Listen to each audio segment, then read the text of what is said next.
भाई जरा कंपटीशन वाले ध्यान दें।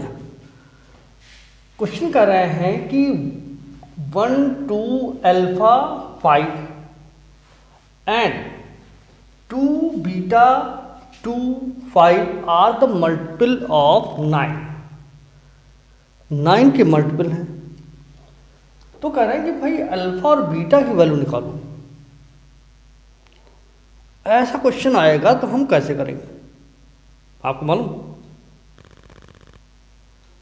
मालूम है तो बहुत अच्छी बात है, नहीं मालूम है तो देखना पड़ेगा। आओ देख लो कैसे होगा। देखो यार क्या कह रहे हैं कि अल्फा और बीटा की वैल्यू पता करनी है। अल्फा बीटा की वैल्यू पता करनी है। अब साथ में हमको मालूम है कि अगर मल्टीपल ऑफ 9 हैं या 9 से डिविजिबल हैं, एक ही बात है, मल्टीपल ऑफ 9 और 9 से डिविजिबल। ठीक है, जब हम डिविजिबल कर रहे हैं तो यानी 9 को फैक्टर बना रहे हैं, और मल्टीपल की बात कर रहे हैं तो 18 यानी उसकी टेबल में आने वाले 9 18 27 इस तरीके से। तो यार अगर इसको हम देखें तो रूल क्या भैया, रूल क्लियर है। रूल क्या होता है कि अगर हम सबका सम कर दें, यानी जो डिजिट्स हैं, ये जो डिजिट होते हैं जैसे 2 1 अल्फा 5 ऐसे लिखा हुआ है। अब अगर इनको हम सम कर दें तो बनता क्या है, ध्यान दीजिए। 2 1 अल्फा 5 मीन्स बना क्या, 3 और 5 8 प्लस अल्फा। अब 8 और अल्फा यानी कहने का मतलब यह है कि अल्फा की जगह वो नंबर आए जो इसका मल्टीपल बनाए 9 का। अब इसमें भी ध्यान रखने वाली बात है कि डिजिट की बात कर रहे हैं, और भैया डिजिट जो होता है और जो नंबर होता है उसमें एक बेसिक अंतर है, मालूम है? देख लो उसको। 0 1 2 डैश डैश डैश 9। तो भैया जिनको नहीं मालूम है वो तो समझ ही लें हर हालत में कि जो डिजिट होते हैं वो इतने तक ही होते हैं। कोई डाउट तो नहीं? बाकी अगर हम 10 लिखते हैं तो वो नंबर कहलाता है, ठीक है ना। अगर हम 10 लिखते हैं तो वो नंबर कहलाता है। नंबर बनता कैसे? नंबर बनता है जैसे 10x प्लस y ऐसे, ठीक है। नंबर जो बनता है वो ऐसे बनता है,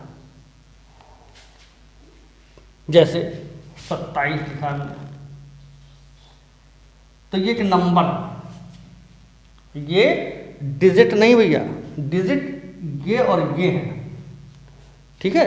तो ये मूल अंतर आपको समझना बहुत जरूरी है। चलिए साहब आते हैं अपने मेन टॉपिक पे, आगे नहीं जाना है, ठीक है ना। तो भाई क्या हुआ कि हमको मालूम है कि इसको अगर हम सम करें तो वो 9 आना चाहिए।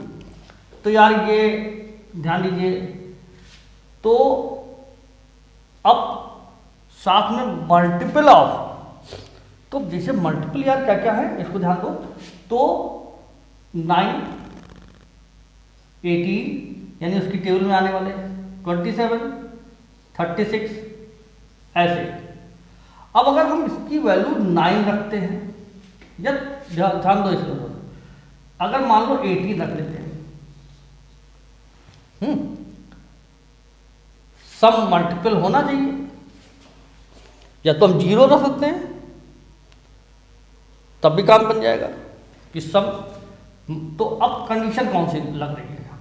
तो यार हमने देखा यहाँ पर कौन सी कंडीशन लग रही है, तो हमने देखा कि ये भैया इसको अगर हम जोड़ते हैं तो ये तो क्या हुआ जा रहा है कि अल्फा की वैल्यू जो है वो ये 10 आ रही है, पॉसिबल नहीं है। क्यों? क्योंकि यहाँ डिजिट की बात हो रही, नंबर की बात नहीं हो रही है ना। तो ये केस बनता नहीं, यानी 8 प्लस अल्फा इक्वल टू 9 यही ले सकते हैं, ये नहीं लेंगे। तो भैया अल्फा की वैल्यू 1 होगी इस हिसाब से। अब दूसरे क्वेश्चन को उठा लेते हैं। ये तो हो गया फर्स्ट पार्ट इसका। सेकंड पार्ट उठा लेते हैं। सेकंड पार्ट कर रहे हैं कि 2 बीटा 2 5 ऐसा है। ये एक नंबर, इसमें वो कह रहे हैं कि आप बताइए कि बीटा की जगह क्या आएगा। तो भैया बीटा की जगह प्लस, फिर ध्यान दो प्लस, ध्यान दीजिए, इसको हम पहले सॉल्व कर लेते हैं। तो ये कायदे से अगर देखा जाए तो ये बना 4 और 5 यानी 9 प्लस बीटा। अब इसको ध्यान दीजिए, अब इसको भी हमको 9 के मल्टीपल के इक्वल करना है। अब 9 के मल्टीपल में आपके पास 9, 18, 27 इस तरीके से आ रहा है। तो यार अगर हम 9 रखते हैं, ध्यान दो, तो क्या हुआ जा रहा है, बीटा की वैल्यू 0 हो जा रही है। ठीक है, अगर हम 9 प्लस बीटा 18 रखते हैं तो इसकी वैल्यू कितनी हो जा रही है, बीटा की वैल्यू 9 हो जा रही है। अगर हम 9 प्लस बीटा इक्वल टू 27 रखते हैं, इंपॉर्टेंट, तो बीटा की वैल्यू 18 हो जा रही है। ये केस पॉसिबल नहीं है। क्यों? क्योंकि हमको मालूम है, फिर वही बात कि नंबर और डिजिट में फर्क है। हमको यहाँ पर एक डिजिट रखना है, नंबर नहीं रखना है। ठीक है ना। तो इस तरीके से क्या हुआ कि ये केस नहीं चलेगा। तो सिर्फ ये दो केस, यानी या तो 0 रखी जा सकती है वैल्यू और या फिर 9 रखी जा सकती है। ठीक है। तो यार इस तरीके से हमने देखा कि ये केस, ये बहुत छोटे क्लास की चीज़ है, बहुत छोटे क्लास की, मतलब हमारी समझ से 8th में जो है ये मिलता है।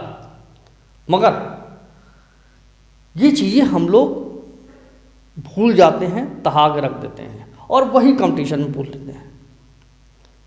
तो भैया इसको मनन करिए, देखिए और डिविजिबिलिटी तैयार कर लीजिए। अगर क्वेश्चन मैथ के करने हैं तो डिविजिबिलिटी बहुत अच्छी तरीके से तैयार हो तभी अच्छा है। बाकी मिलते हैं नेक्स्ट वीडियो में नए टॉपिक के साथ। तब तक के लिए थैंक यू।